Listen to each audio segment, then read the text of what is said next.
My security camera alerted me during a reunion with my old unit. I checked the live feed.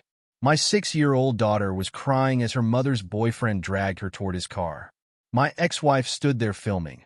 I looked at my friends and said, "Let's pay them a visit." 3 hours later. But before I begin, please like and subscribe to the channel. And we'd love to hear which part of the world are you joining us from. Let us know. Now let's dive into today's story. Oliver Calloway had spent 12 years in the Army, and in all that time he had learned exactly one thing that mattered. Stay calm when everything around you is coming apart. He was 39 now. He had carried that lesson out of the service the way a man carries a good knife. Quietly, always within reach. He had believed, without ever saying it out loud, that it would protect him from anything the world had left to throw. He was wrong. He lived on 11 acres outside Bowling Green, Kentucky, in a low brick house with a gravel drive and a maple tree that dropped leaves into the gutters every October no matter how many times he cleaned them.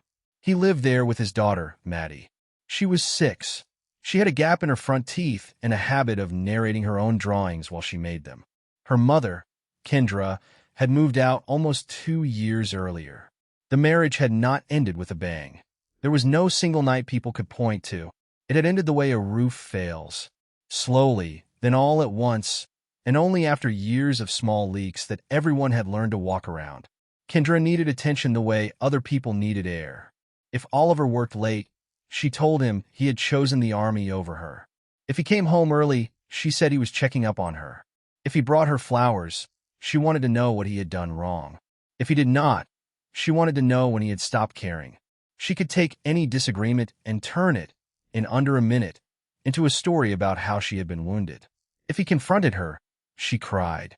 If he defended himself, she called him aggressive. If he said nothing at all, she told her friends he was cold. There was no door in that house that led anywhere. He thought sometimes about their 4th anniversary.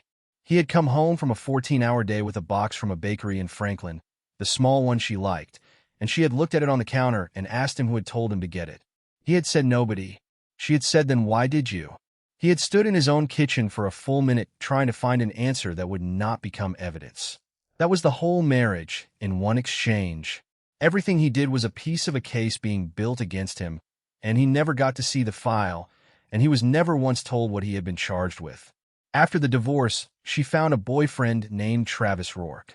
Travis was 35 and worked construction out of a crew based in Franklin. He had heavy shoulders and a laugh that came half a second too late, like he was watching the room to see when it was expected. Oliver stayed out of it. He had decided that early, and he held to it. Kendra's life was hers now. He did not ask about Travis. He did not comment when Maddie mentioned him. He kept his mouth flat and his opinions to himself because the only thing in that arrangement that belonged to him was his daughter, and he was not going to spend her childhood fighting a war across her head. Then Maddie started coming home quiet. Not tired quiet. Not shy quiet. A different kind. She would climb into the truck on Sunday evenings and put her seatbelt on without being told, and she would look out the window the whole way home and say nothing at all. She stopped asking when she was going to Mom's. Then she started asking if she had to. One night, buckling her in, Oliver crouched down beside the door and kept his voice easy. "You want to tell me why you don't like going?" Maddie picked at the edge of her sleeve. "Mommy gets mad when I talk about you." He held still. He did not let his face move. "Mad how?" "Just mad." She looked at her shoes. "Can we get ice cream?" They got ice cream. That night, after she was asleep, he sat at the kitchen table with a legal pad and wrote down the date, the time, and the exact words she had used. Then he did the same thing the next time, and the time after that. He never accused anyone. He did not call Kendra. He did not call a lawyer. Not then. He was not going to build a case out of a 6-year-old's bad mood and then find out he had torn a hole in her life for nothing. So he wrote it down. Dates, times, words, school notes, doctor visits. Every text Kendra sent him, screenshotted and filed. 22 pages by the end.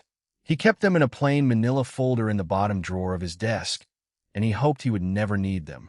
Then came the reunion. It was a lodge outside Clarksville, Tennessee, an hour and change across the state line. Wood-paneled walls, a stone fireplace nobody had bothered to light, and a long table someone had pushed together out of 3 shorter ones.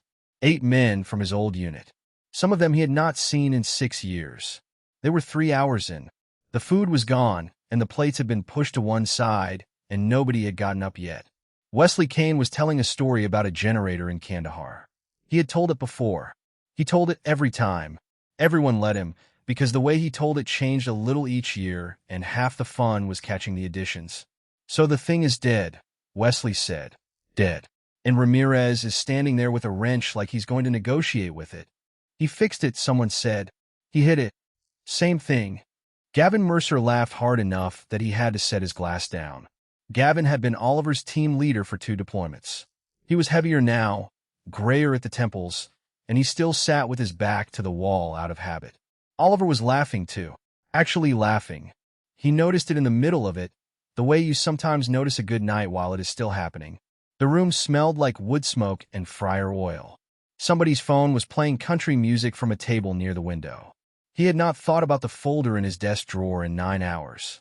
Then his phone buzzed against his thigh. He almost let it go.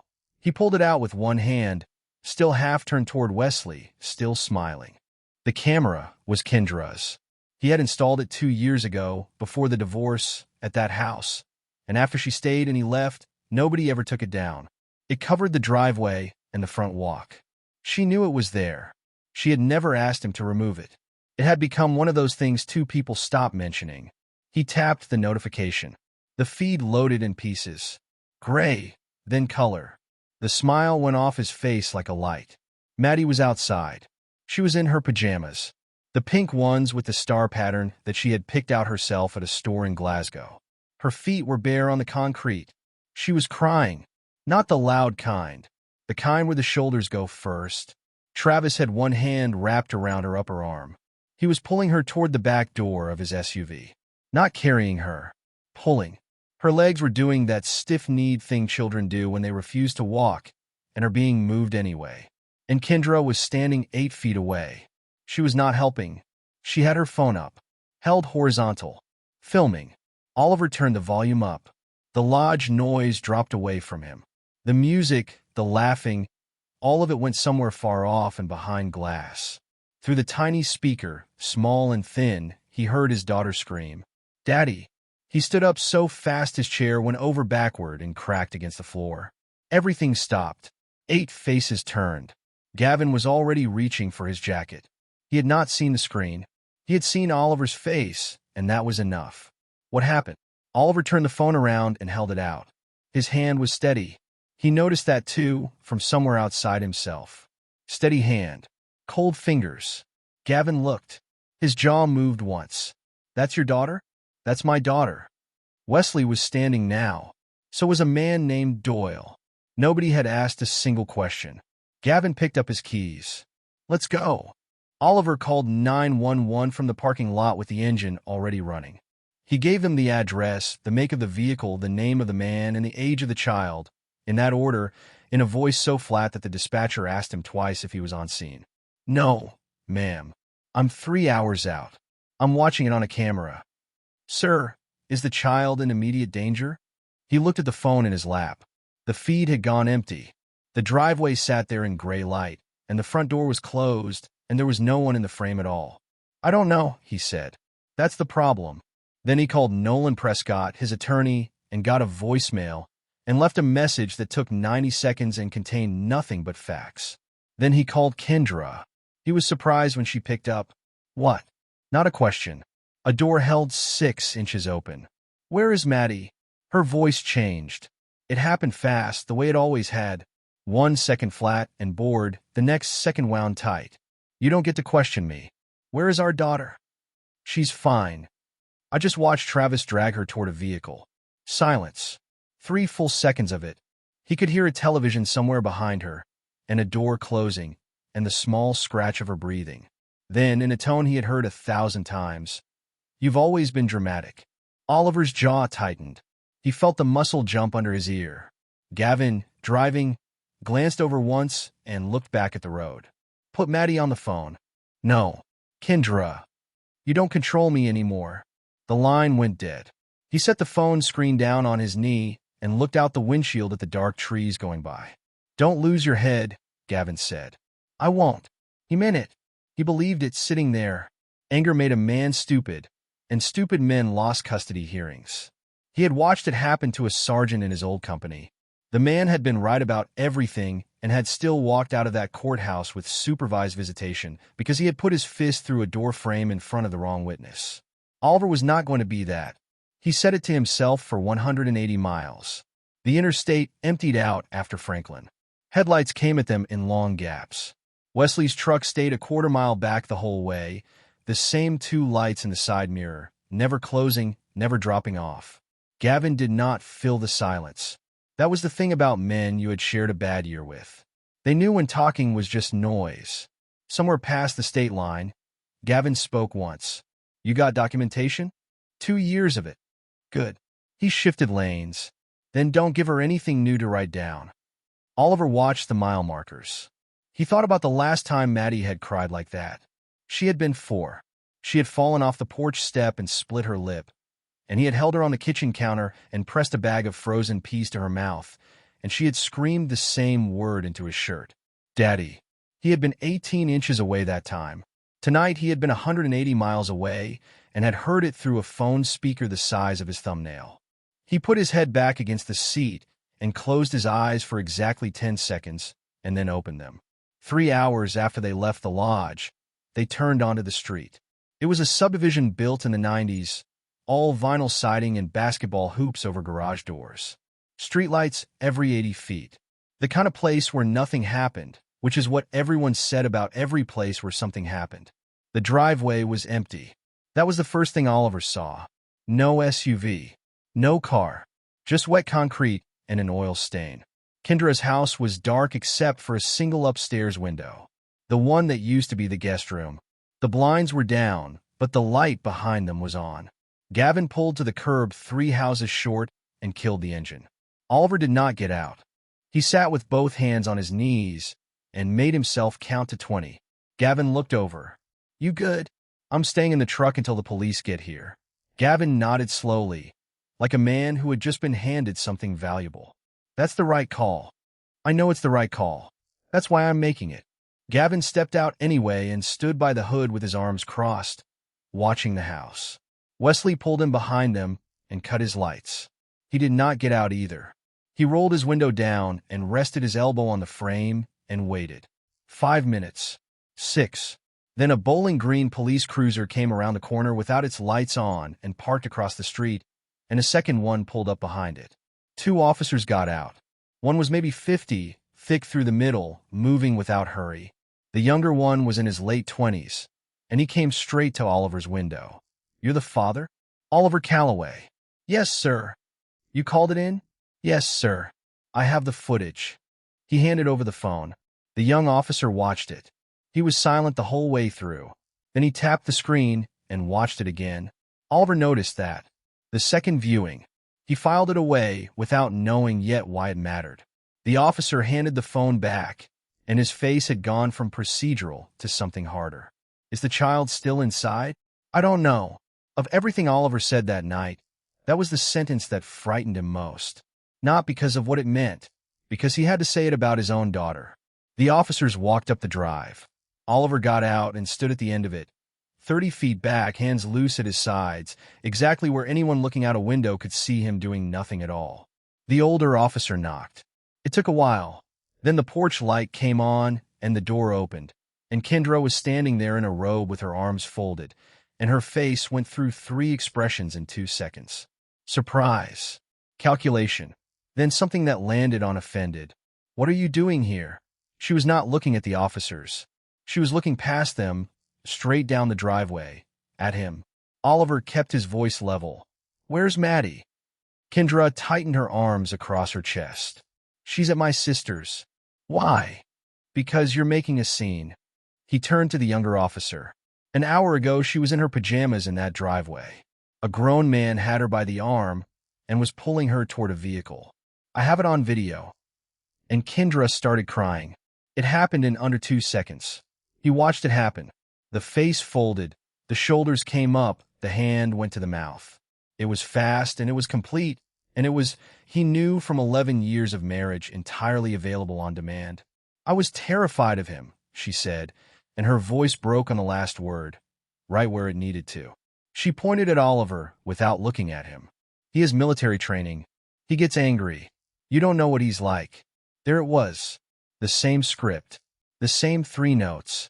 Make him angry. Wait for the anger. Then point at it. Oliver did not move. He did not raise his voice. He stood at the end of the driveway with his hands open at his sides and thought, very clearly. She has done this so many times she does not even change the wording. The older officer was writing something down. The younger one was watching Kendra's face. Travis came around the side of the house. He was holding a beer, and he was in no hurry, and that told Oliver everything about how the evening had gone inside that house after the driveway emptied out. He came into the porch light and stopped and looked down the drive and smiled. You're finally home, soldier. The word soldier was doing work. Oliver heard it land. Where's my daughter? Not your business. She's my daughter. Travis came down the 2 porch steps. He crossed the concrete slowly, unhurried, the beer still in his left hand, and stopped about 4 feet away. Up close he smelled like cigarettes and sawdust. You don't scare me, Travis said. Stay away from me. Or what? Stay away from me. The older officer said something. Oliver heard the shape of it, not the words. And then Travis put his free hand flat on Oliver's chest and shoved. It was not a hard shove. That was almost the worst part. It was casual. It was the kind of thing a man does to another man he does not think is real. Oliver went back a step and a half, caught his heel on the lip of the driveway, and got his balance. And then Travis said it. Your kid doesn't want you anyway. Something in Oliver came loose. He had spent 12 years being trained not to let this happen. He had spent 3 hours in a truck telling himself it would not happen. He had spent 2 years writing dates on a legal pad instead of letting it happen. And it happened anyway, in about a second and a half, in a driveway in Kentucky. He grabbed a fistful of Travis's shirt and drove him backward into the side of the parked SUV. The panel boomed. The beer bottle went spinning across the concrete and did not break. Travis swung. It caught Oliver high on the cheekbone, and his ear rang. Oliver hit him. Once clean, and Travis went down onto the driveway on his side. He should have stayed there. He came up on one arm, and Oliver hit him again, and Travis's shoulder went into the concrete at an angle it was not built for. And then he screamed. It was not a fight noise.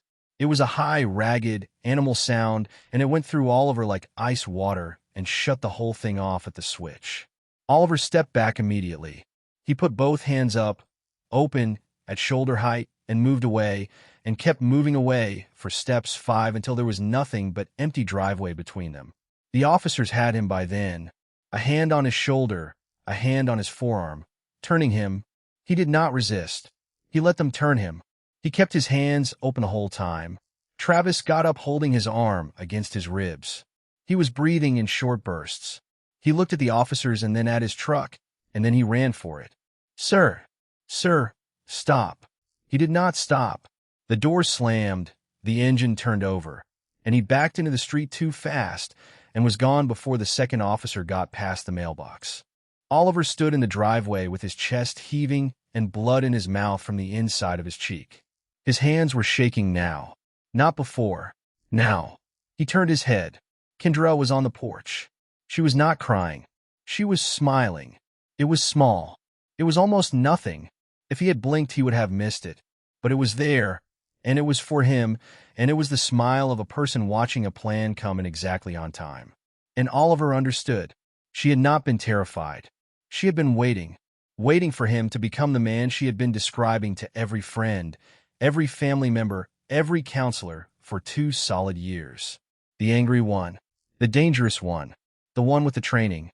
He had handed it to her in a driveway, in front of 2 police officers, in under 2 seconds. The older officer took his wrist and brought it behind his back. Sir, you're under arrest for assault. Okay, Oliver said. He did not argue. He did not explain. He did not say a single word about Travis's hand on his chest or what Travis had said about his daughter, because he knew exactly how that sounded coming from a man in handcuffs. At the station, 3 hours later, a detective sat across from him with a legal pad and asked him to walk through it. Oliver's attorney was not there yet. Oliver did it anyway. He put his hand on my chest and pushed me. Then he said something about my daughter. Then I grabbed him and put him against the vehicle. He swung first after that. I hit him twice. The second one is when his arm was hurt. When I heard him scream, I stopped and stepped back and put my hands up. The detective looked up. You're admitting to striking him? Yes. Twice. Twice. Most people give me a reason. I gave you what happened, Oliver said. The reason is his problem and mine. What happened is yours. He gave no excuses.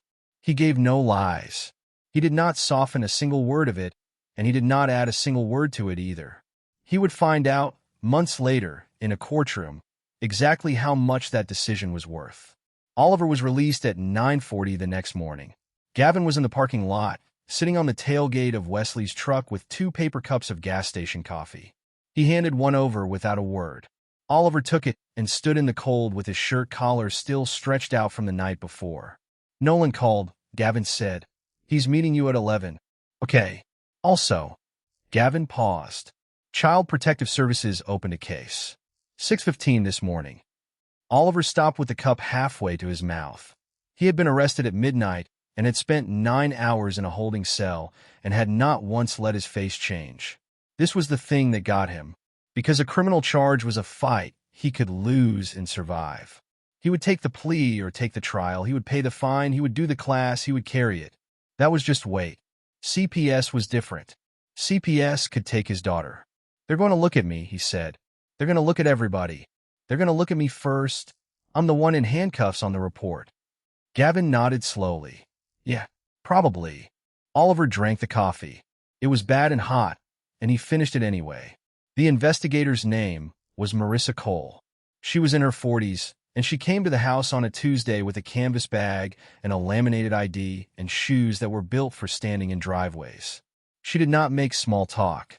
She did not compliment the house. She looked at the kitchen, the bathroom, the refrigerator, and Maddie's room, and she wrote things down. Then she sat at the kitchen table and interviewed him for 2 hours and 10 minutes. She interviewed everyone separately. That was the process. Him, Kendra, Travis by phone, Maribel Voss, the school, the pediatrician. Kendra went first. Oliver would not learn what she said until much later, in a filing, in black and white. But he could have written it himself. She said he was unstable. She said his military service had left him with anger problems he had never treated. She said she had been living in fear of him for years and had simply been too frightened to say so. She said Travis had only been trying to protect Maddie that night, that the child had been having a tantrum and refusing to get in the vehicle, and that Travis had been guiding her, not pulling her. She said she had been recording because she was afraid, and because she had learned to document things around Oliver. That last one was clever. Oliver had to give her that. She had taken his own 2 years of legal pads and worn them like a coat. But Marissa Cole asked questions. Not general ones, specific ones. And she asked them the way a person asks when they already have a document in front of them and want to see how the story compares. Why was the child crying? She was upset. Kids get upset. For how long? I don't remember. Why was Mr. Rourke physically holding her arm? He wasn't holding it. He was guiding her. You were 8 feet away with a phone. Why were you recording instead of intervening? Silence. Ms. Calloway, I told you. I document things. You documented for 2 minutes and 11 seconds. Your daughter was barefoot on concrete in 41-degree weather. At what point in those 2 minutes did you consider putting the phone down? Kendra did not have a good answer. She did not have a good answer to any of it, and Marissa Cole wrote all of it down. Then Marissa interviewed Maddie. That happened at the county building, in a room with a couch and a low table and a one-way glass panel that everyone pretended was a mirror. Oliver was not allowed inside. He was not allowed to prepare her, coach her, or say anything to her about it beyond that a nice lady wanted to talk. He sat in a hallway on a plastic chair for 2 hours. He did not look at his phone. He did not pace. He sat with his forearms on his knees and stared at a spot on the floor tile and did the only thing he knew how to do with time he could not control, which was wait through it. A vending machine hummed. Somebody's radio went off down the corridor twice. 2 hours and 4 minutes. Then the door opened, and Marissa came out and closed it behind her, and her face was serious in a way it had not been at his kitchen table. Oliver stood up. Mr. Calloway, I need to ask you something. Okay. Has Maddie ever told you that she was afraid of Travis Rourke? He did not answer fast. He made himself take a breath first because he could hear how badly he wanted to say yes, and he knew that wanting was exactly what made men sound like liars. Yes. When? First time was in March.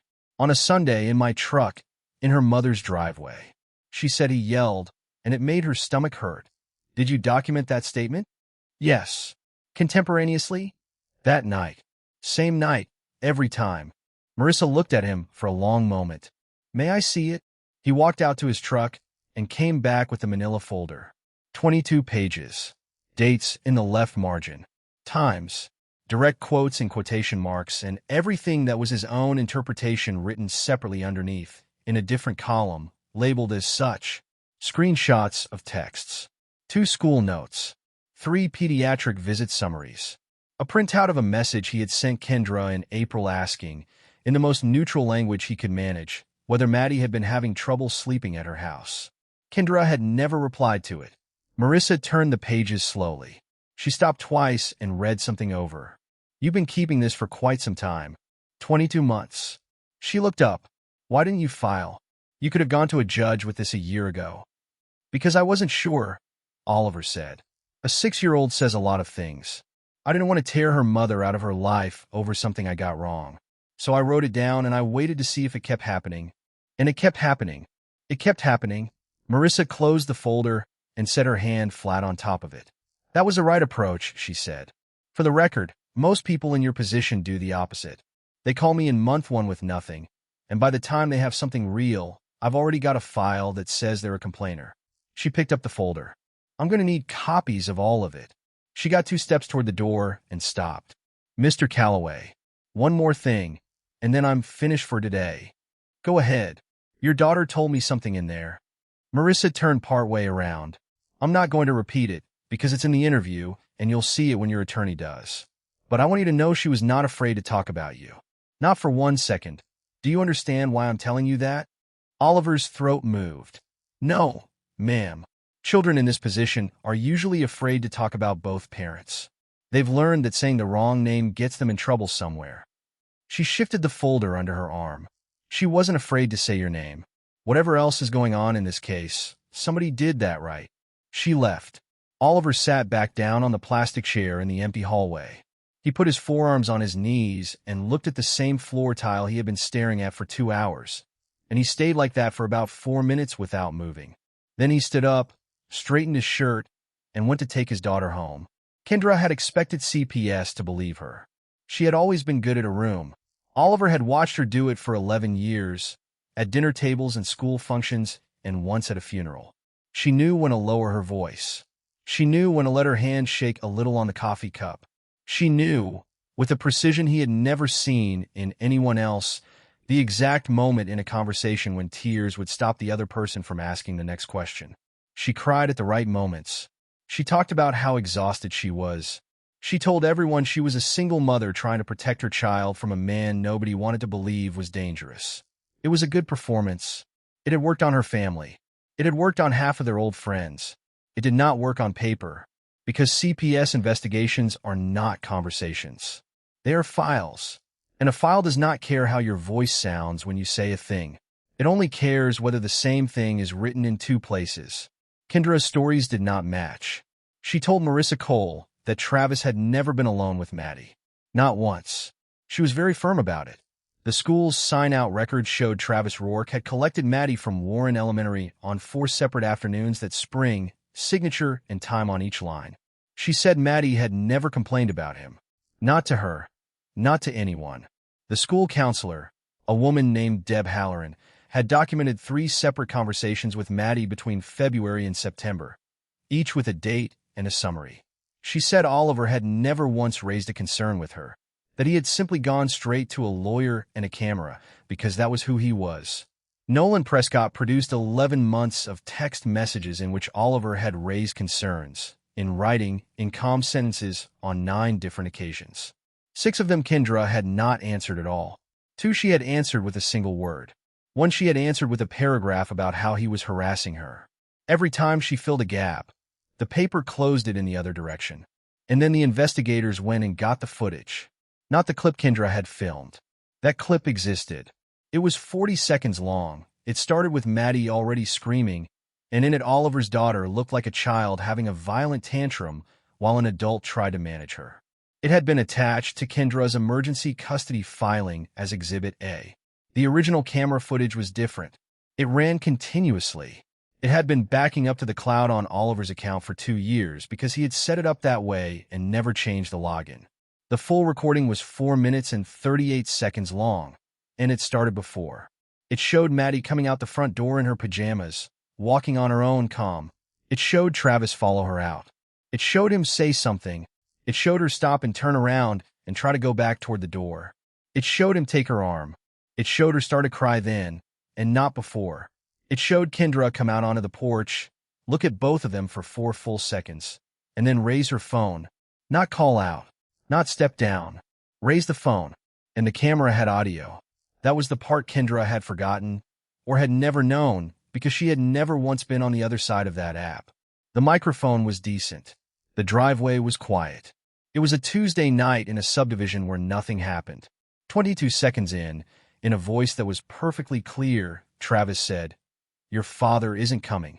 Nolan played it in his office on a laptop with the volume all the way up. He played it 3 times. The third time, he did not look at the screen at all. He watched Oliver's face. Oliver did not move. He sat with his hands flat on the arms of the chair and his eyes on the laptop and let it run to the end. Then he said, "Play it again, Oliver. Play it again." Nolan played it again. When it finished, Oliver leaned back and let out a long breath through his nose. He said it like he'd said it before, he said. Nolan closed the laptop halfway. "Say more." It wasn't a threat. Listen to it. He's not angry. It's flat. It's the tone you use for a thing you've already told somebody 4 times. Oliver's voice was very quiet. "He's been telling my kid I'm not coming." Nolan was silent for a moment. Then he opened his legal pad. "That sentence is going to be in every filing I make from here forward," he said. "Every single one." The Warren County courtroom was packed. Not for them. There were 4 cases on the docket that morning, and theirs was third, which meant Oliver sat on a wooden bench for an hour and 40 minutes in a room that smelled like floor wax and wet wool. He wore a gray suit that fit him 2 years ago and fit him a little loose now. Kendra sat at the opposite table. She was not crying. That was the first thing he noticed, and it interested him. In 2 years, he had never seen her enter a room with an audience and not cry. Today, she sat straight-backed with her hands folded and her chin slightly up, and she looked, for the first time since all of this began, plainly and simply angry. He understood why. The paper had turned. She could feel it. And Kendra had never once in her life been able to perform for a room she knew was already against her. Her attorney went first. He asked the court to order that Oliver have no unsupervised contact with the child, citing the pending assault charge, the arrest report, and the defendant's history of military service and untreated aggression. He used the word soldier twice. Nolan stood up. He did not deny the assault. He did not soften it. He did not say provoked. He did not say self-defense. And he did not say anything at all about Travis Rourke's hand on his client's chest. "My client accepts responsibility for striking Mr. Rourke," Nolan said. He admitted it to the arresting officers on scene. He admitted it again in a recorded interview, without counsel present, before he had been offered a single deal. He has not asked this court to excuse it, and he does not ask that today. He let that sit for a beat. But the court is not here to decide whether Mr. Calloway lost his temper in a driveway. The court is here to decide where a 6-year-old sleeps tonight. And on that question, I would direct your honor to the CPS preliminary findings, the school counselor's records, and 4 minutes and 38 seconds of video that the petitioner did not attach to her own emergency filing. The judge was a woman in her 60s named Harriet Doss who had been on the family bench for 19 years and had the particular stillness of someone who had heard every story twice. She read for a long time. The room got very quiet. Somewhere in the back, a bailiff shifted his weight and his belt creaked. Oliver kept his hands on the table and his eyes forward and did not look at Kendra once. Judge Doss set the papers down. She ordered temporary protective measures. Maddie would be placed temporarily with her father, under CPS supervision, with unannounced visits. Kendra would have supervised visitation twice weekly at the county facility. Travis Rourke was to have no contact with the child pending the outcome of the investigation. Kendra came out of her chair. "You can't take my daughter." Her attorney put a hand on her arm. She pulled it away. "You can't. She's mine. She's 6 years old, and she needs her mother, and you're giving her to a man who was in handcuffs 3 weeks ago." Judge Doss did not raise her voice. "Ms. Calloway, sit down. This is insane. Ms. Calloway, you are not helping yourself." Kendra sat, and then, 10 seconds later, the tears came. Right on schedule. She put her face in her hand and her shoulders started, and Oliver watched it out of the corner of his eye and felt nothing at all. The gallery was already emptying when she turned around toward him. Her eyes were wet and her mouth was steady, and she said it quietly enough that only he heard it. "This is what you wanted." Oliver stood up and buttoned his jacket. He looked at her for a second and a half. "No," he said. "I wanted our daughters safe." Then he picked up his folder and walked out. He did not look back to see whether she was still crying, because it had stopped mattering to him somewhere in the last 4 weeks, and he was honest enough with himself to know it was never coming back. 6 weeks into the investigation, Nolan called at 7 in the morning. Oliver was standing at the stove with a spatula in one hand and Maddie's lunchbox open on the counter. "Oliver, I found something." "How big?" "Come to the office." "That big?" "Come to the office." He dropped Maddie at school at 7:50. She had started singing to herself again in the truck, sometime in the last 2 weeks. He had noticed it the way you notice a fever breaking. He did not mention it to her. He just turned the radio down so he could hear it. Nolan Prescott's office was 2 rooms above a title company on College Street, with a window unit that rattled and a wall of black binders. He did family law, and he did it for people who could not afford much of it, and Oliver had chosen him for exactly that reason. He had a document face down on the table. He turned it over. "School counselor, Deb Halloran. This is her contemporaneous note from October 4th. Oliver read it. 2 weeks before the driveway. Maddie had come to the counselor's office during lunch. She had asked whether a kid could get in trouble for not wanting to go somewhere. Halloran had written down what she said, in quotes, the way people who are good at their jobs do. Maddie had said she was scared of Travis. She had said he got loud. She had said he told her things about her dad that made her stomach hurt. She had said she did not tell her mom because her mom got mad. Halloran had flagged the note and sent a copy to the custodial parent on record. That was Kendra. Oliver set the paper down very carefully, like it might tear. "There's more," Nolan said. The second document was from Maddie's pediatrician, Dr. Anitra Ballard, at the clinic on Campbell Lane. 6 visits over 9 months. Recurrent abdominal pain, no organic cause found. Blood work normal. Imaging normal. And in the notes, in the doctor's own careful, hedged, professional language, a pattern. The complaints clustered on Thursdays and Fridays. Kendra's weekend started Friday at 6. The symptoms did not appear during weeks when the child remained in the father's care. Dr. Ballard had written twice that a psychosocial stressor should be considered and that she had recommended follow-up. Neither of those reports appeared anywhere in Kendra's custody filing. Not referenced, not attached, not mentioned in her sworn statement, which included the sentence that the child had never expressed distress about her home environment. Nolan leaned back in his chair and let the window unit fill the silence for a second. "Your ex-wife told the court you were the problem," he said. She had both of these in her hands when she wrote that. Oliver looked at the 2 pages side by side on the table. 2 weeks before. 9 months before. His daughter had told a counselor she was scared. His daughter had gone to a doctor 6 times with a stomach that only hurt on the days she had to pack a bag. And every single time, the person who received that information had put it in a drawer. "She left these out," Oliver said. "She left these out. That's not forgetting." "No," Nolan said. "It isn't." He reached into the folder one more time. "And then there's this." It was a single page. A screenshot of a text message thread printed at full size, with the phone numbers visible in the header.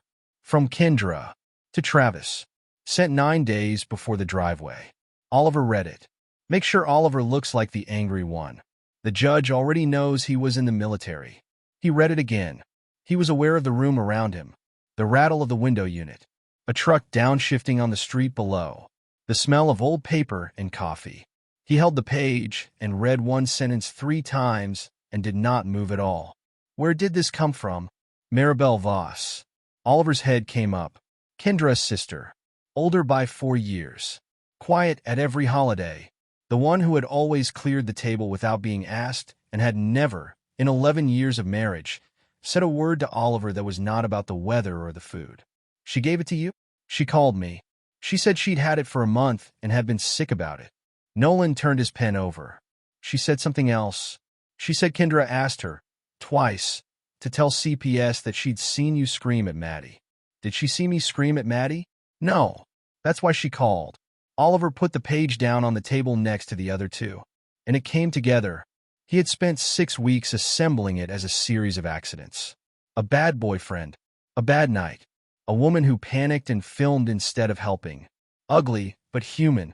The kind of thing that happens when people are frightened and stupid at the same time. It had not been an accident. The emergency custody filing had been drafted before the incident, not after. He had wondered how her attorney had gotten it in front of a judge so fast. Now he knew. It had been waiting. The filming had not been panic. It had been a camera crew. Travis provoking a 6-year-old on a cold driveway in her bare feet, in the middle of the frame, in the exact spot where he knew the camera pointed, saying the one sentence guaranteed to make her scream for her father. Your father isn't coming. All of it, every piece, aimed at one target. Make Oliver angry. Because Kendra had understood something about him that he had not fully understood about himself. She knew he could take an insult. She knew he could take a shove. She knew he could take being called dangerous in front of 2 police officers and not so much as raise his voice. But she also knew that if a man put his hands on his daughter and then told him his daughter did not want him, he would come apart. And she had been right. He had done exactly what she needed him to do, in the driveway, on camera, in front of witnesses. The only thing she had gotten wrong was the paperwork. She had built a case out of a 40-second clip and a story, and she had never once considered that the counselor took notes, that the pediatrician took notes, that the school logged signatures, that the camera kept running past the end of her own recording, or that her sister had a conscience. She had spent so many years being believed that she had stopped believing in records. Kendra had no idea how much evidence existed against her. Nolan watched him for a while. You all right? Oliver squared the 3 pages into a stack, edges even. How fast can you file it? Today. Then file it today. Travis Rourke was scheduled to appear on a Thursday morning at 9. He did not show. They waited 18 minutes. Then his attorney stood up and said, with the flat embarrassment of a man reading from a note he had received by text, that his client had relocated out of state and that he was no longer able to confirm his availability for future proceedings. The judge asked whether counsel had an address. He did not. The judge asked whether counsel had spoken with him in the last 72 hours. He had not. Oliver watched all of it from the second row and felt almost nothing. He had thought in the first weeks about what he would do if he ever saw Travis again. He had run it through his head at 2 in the morning more than once, and there had been nothing good in any version of it. But somewhere between the arrest and the counselor's note, that had drained out of him. Because a man who runs has already told you what he is. Travis had put himself into this. He had walked out onto that driveway on purpose. He had said his line on purpose. He had been part of it. And the second the case turned into paper instead of performance, he was gone. The arm had needed surgery. Oliver knew that much. There was an orthopedic report in the file and a number attached to it, and prosecutors were still weighing what the confrontation had been on both sides, with a shove on video and a scream on audio and 2 officers who had written down what they saw. Oliver did not chase him. He did not call him. He did not ask a single person in Bowling Green where he had gone, and when Wesley offered in a parking lot in careful language to find out, Oliver told him no. You sure? He's a witness who won't testify and a boyfriend who won't come back, Oliver said. I don't need him found. I need him gone. Judge Doss later issued a no-contact order barring Travis Rourke from any contact with Maddie Calloway, direct or indirect, through any third party, until her 18th birthday. He never came back into their lives. For Oliver, that was enough. Not forgiveness. He wanted to be clear with himself about that, and he was sitting in his truck in the courthouse lot with the engine off and the window cracked. He had not forgiven anyone. He was not going to. What he had done was decide that Travis Rourke was no longer worth a single hour of the finite time he had left with his daughter. That was not mercy. That was arithmetic. It got worse for Kendra, and she did it to herself. That was the part Oliver would think about for a long time afterward. Nobody trapped her. Nobody set anything up. The court had given her supervised visitation twice a week and a clear path back toward more, and all she had to do was follow it. She lasted 11 weeks. On a Wednesday in February, at 1:15 in the afternoon, Kendra walked into the front office of Warren Elementary and signed Maddie out for a dental appointment. There was no dental appointment. She was not on the approved pickup list. The list had been updated by court order 6 weeks earlier. But the office aide that day was a substitute, and Kendra was the child's mother, and she was calm and warm and knew the aide's name from a fundraiser 2 years back. She had Maddie in the car by 1:20. The school called Oliver at 2:40, when the classroom teacher flagged it during dismissal prep. He was on a job site in Alvaton. He remembers the exact spot he was standing. He remembers not shouting. He called Nolan. He called Marissa Cole. He called the Bowling Green police and gave them the make and plate of Kendra's car and the language of the standing order, and he stayed on the line while the dispatcher read it back. Then he sat in his truck in a gravel lot and waited, again, for the second time in 5 months, for other people to go find his daughter. He was not calm. He wanted that on the record with himself. He sat there with his hands on the wheel and his heart going and a taste like copper in his mouth. But he did not drive. He did not go looking. He did not put himself within a mile of it. He had learned that lesson in a driveway, and the tuition had been enormous. They found them at 6:50 that evening at a relative's house in Scottsville, 40 minutes southeast, with 2 suitcases in the trunk and a booster seat that had been moved from Kendra's car into a cousin's. Maddie was watching television. She was fine. She had eaten a grilled cheese and did not know that anything was wrong. Kendra told the officers she had only wanted one last day with her daughter. She said it 3 times in 3 slightly different ways, and it was the most convincing thing she had said in 5 months, because Oliver believed she probably meant it. That was the thing about Kendra that people never understood. She was not calculating all the way down.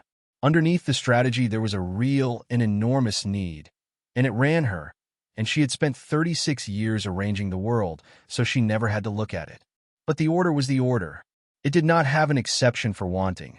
It said, no unsupervised contact, no removal of the child from school, no travel outside the county. It had been read aloud to her in open court. Her attorney had assigned acknowledgement. She had violated all 3 lines in 90 minutes. And then, in the interview afterward, she made it worse. She told investigators the school had called her. She told them the office had asked her to come. She said she had believed she was authorized because nobody had told her otherwise. The school's phone log showed no outgoing call to her number that day. The signature on the sign-out sheet was hers. The court order acknowledgement had her initials on every page. Every statement she made was checked, and every one of them failed. The prosecutor filed charges connected to the violation of the custody order and to interfering with an ongoing custody investigation. There was a second count relating to false statements made to investigators. Nolan called Oliver the night the charges came down. You should know she's going to ask you to write a letter. A letter. A support letter. To the court. It happens. Her attorney will suggest it. It looks good for her, and people do it, especially when there's a kid. Oliver stood in his kitchen with the phone against his ear and the dishwasher running behind him. No, I'm not telling you to. I know you're not. He watched the window over the sink. His own reflection stood there in the dark glass. She had a counselor's note in her hand that said our daughter was scared. She filed a sworn statement 2 weeks later saying the child had never expressed distress. She put a 6-year-old barefoot on cold concrete because she needed footage. She asked her own sister to lie to a state investigator about me. Oliver, she's had 5 months and about 9 chances.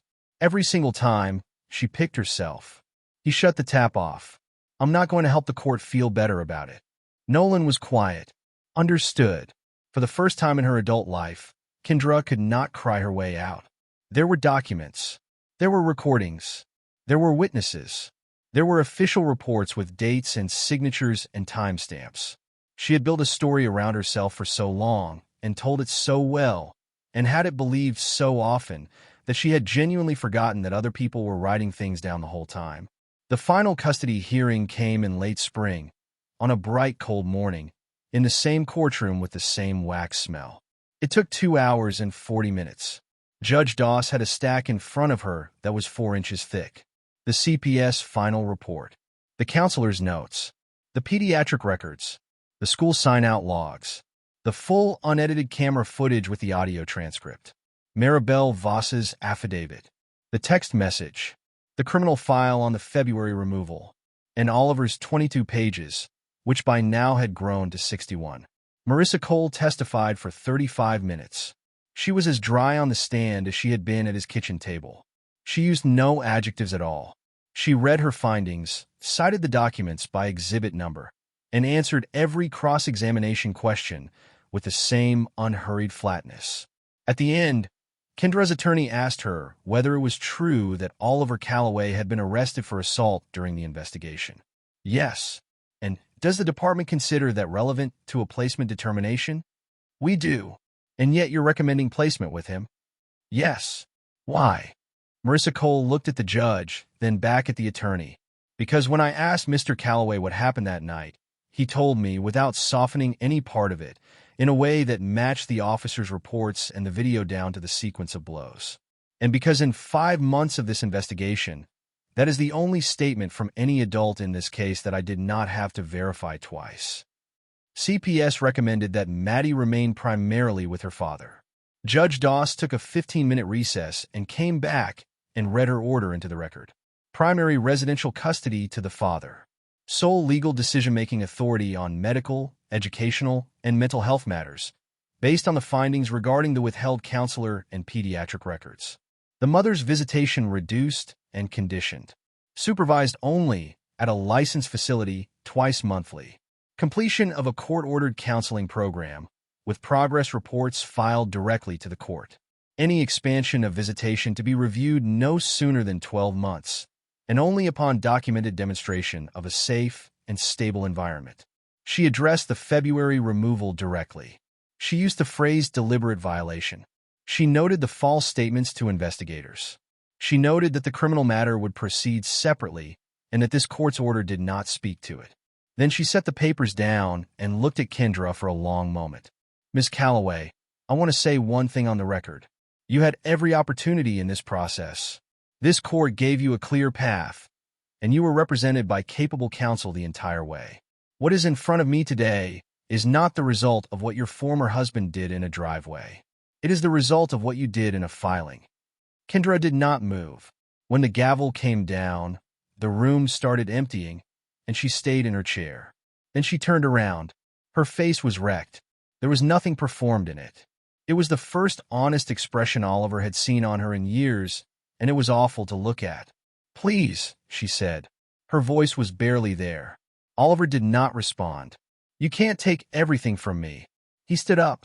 He put his hand on the back of the chair and looked at her, and he did not feel triumph, and he did not feel pity, and what he felt instead was a kind of enormous and permanent tiredness.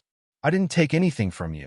He glanced toward the doors, toward the hallway, toward where a 6-year-old was sitting on a bench with Gavin Mercer, kicking her heels and eating crackers out of a plastic bag. You made choices. He walked out. Behind him he heard her start to cry, and he kept walking, and he did not slow down. In the hallway, Maddie looked up from her crackers. Are we done? Gavin got to his feet and picked up her jacket off the bench and did not say anything. We're done, Oliver said. Forever done, or just today done. He crouched in front of her and zipped the jacket to her chin, which she allowed, and which she would not have allowed 6 months earlier from anyone. Forever done, he said. You don't have to come back here. Maddie considered that. Can we get the good pizza? We can get the good pizza. She took his hand, and they walked out past the metal detector and down the courthouse steps into a cold, hard, clean spring light, and Oliver did not look back at the building even once. The criminal case concluded 4 months later. Kendra was sentenced to jail time on the counts related to violating the court order and the false statements. Oliver did not attend the sentencing. Nolan called him afterward and told him the number, and he wrote it on the back of an envelope and put the envelope in a drawer. She had spent 5 months insisting she was the victim of this story. What the record showed, in the end, was a woman who had repeatedly ignored a judge's orders, buried her own daughter's medical and school reports to win a filing, staged a confrontation on a cold driveway to manufacture evidence, and put every one of her own interests ahead of her child's. The sentence was not revenge. Oliver never once thought of it that way. He had not asked for it, testified toward it, or written a single word in support of it. It was the consequence of her choices, arriving late, the way consequences usually do.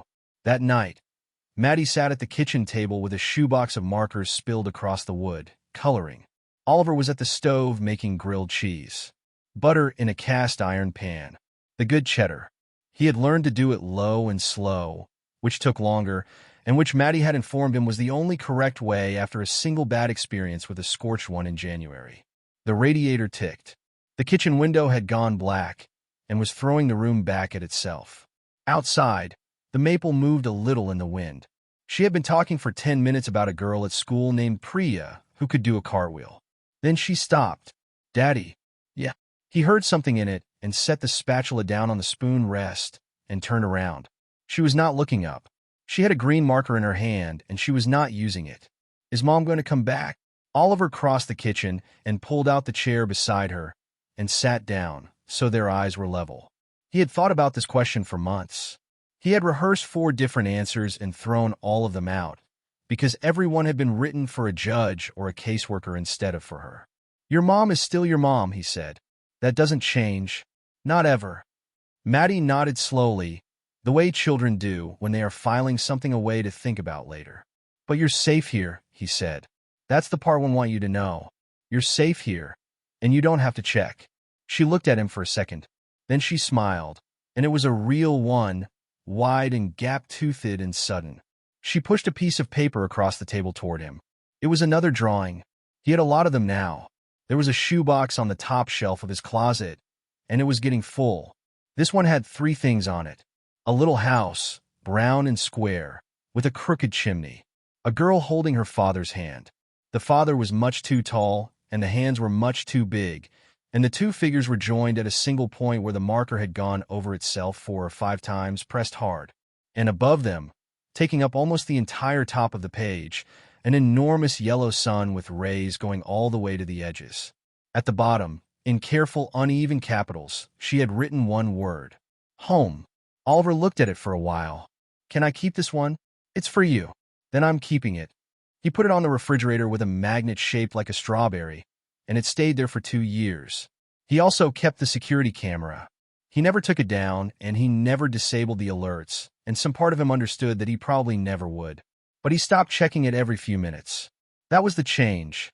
It happened so gradually that he only noticed it in retrospect. Sometime in the summer, sitting on the back steps with a cup of coffee going cold in his hand, when he realized his phone had been face down on the porch rail for 2 hours and he had not once turned it over. For the first time in a long time, he was not waiting for something terrible to happen. He had learned something in 12 years in the Army, and it had taken all of this to understand what it actually meant. Winning is not always about beating the person standing in front of you. Sometimes winning means being the thing between the world and the person standing behind you. Sometimes it means keeping your feet when someone is working very hard to knock you over, and sometimes it means understanding that the only ground worth holding is about 4 feet tall and asks a lot of questions. He was not sorry for what he had done in that driveway. He was not proud of it either. He had paid for it, and he would keep paying for it in small ways for years, and he had decided a long time ago not to spend energy on regret that could not change an outcome. What he had was custody of his daughter, and a house with a maple tree and 61 pages in a drawer he hoped never to open again. That was enough. It was in fact everything. Later that night, he tucked her in. The room smelled like the strawberry shampoo she insisted on. Her nightlight threw a soft ring on the ceiling. She had 11 stuffed animals arranged in an order that was not negotiable. He pulled the blanket up and she caught his hand. "Stay until I fall asleep." He sat down on the edge of the bed. "I will." And he stayed. He sat there in the half-dark and listened to her breathing slow down and even out, and he thought about a phone speaker the size of a thumbnail and a voice coming out of it from 180 miles away. Not tonight. Tonight, when his daughter called for him, he was already in the room. He was home.